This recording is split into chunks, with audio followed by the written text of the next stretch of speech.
Eh bien bonjour à tous et à toutes et bienvenue sur la chaîne Otaru. Aujourd'hui on se retrouve pour une activité lecture et il s'agira de Martine et ses amis. Donc on va s'en taper pendant un petit moment des Martines parce que c'est un livre celui-là qui comporte 8 titres, donc 8 histoires.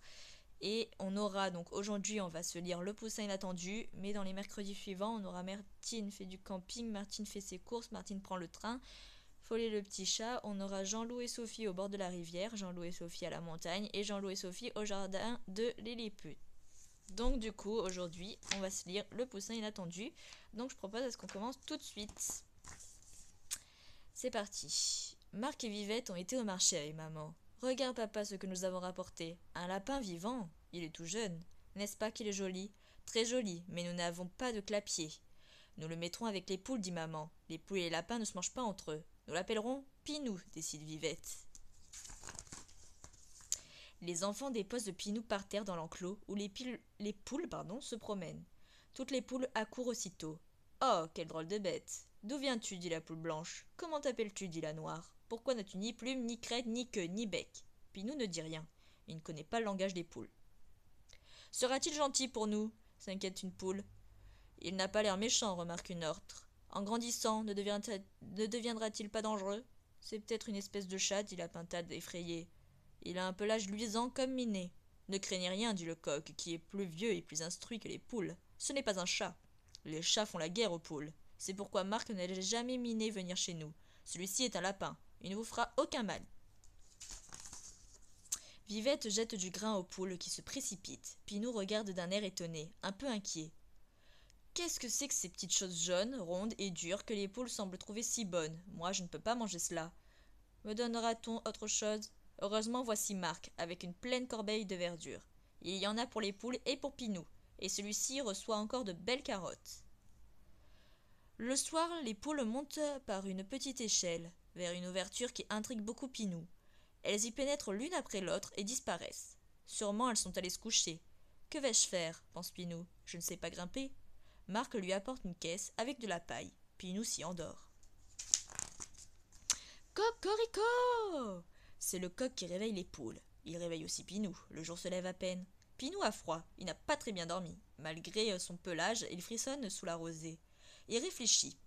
Je vais faire comme mes cousins qui habitent la campagne. Je vais me creuser un terrier. Il s'oriente et se met aussitôt à l'ouvrage.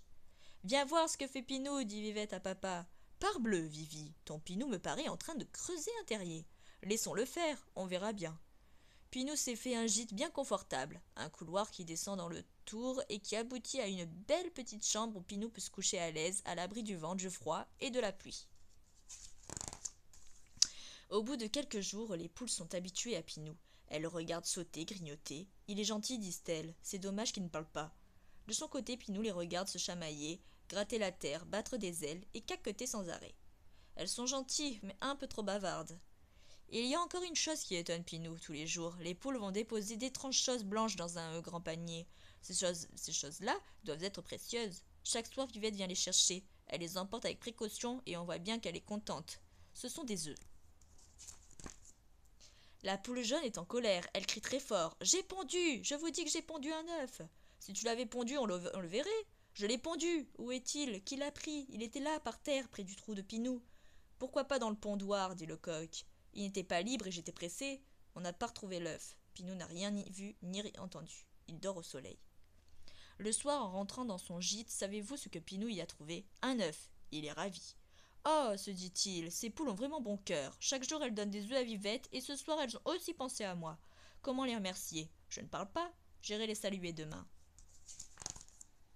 Le lendemain, en s'éveillant, Pinou tout joyeux revoit son œuf, le contemple, l'admire. Puis il fait soigneusement sa toilette avant de sortir. Il s'approche des poules, il essaie d'attirer leur attention. Il saute, il salue. Peine perdue. Elles ne le regardent même pas.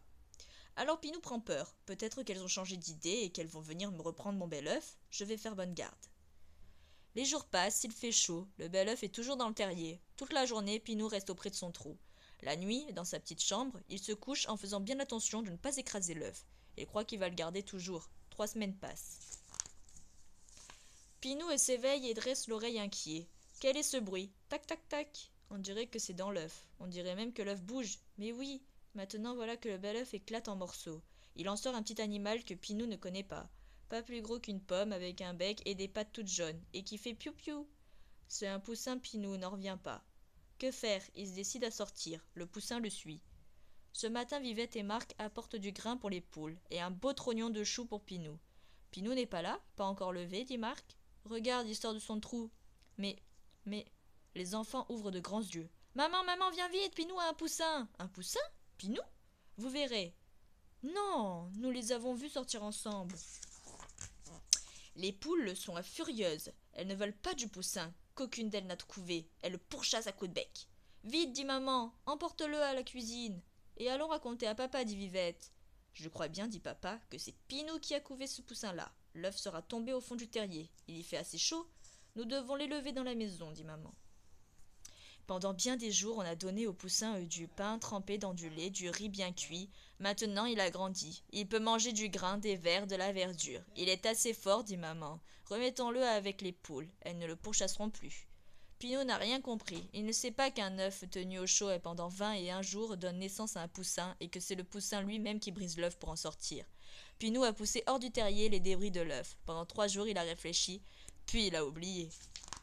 Voilà, c'est la fin de cette histoire et on se retrouvera un prochain mercredi pour l'histoire suivante qui sera Martine fait du camping. J'espère en tout cas que ça vous plaît, ce concept de lecture à chaque fois que je mets en place quelques fois les mercredis. Et en tout cas, je vous fais de gros bisous et je vous dis à très vite pour une nouvelle vidéo. Gros bisous à tous mes loulous.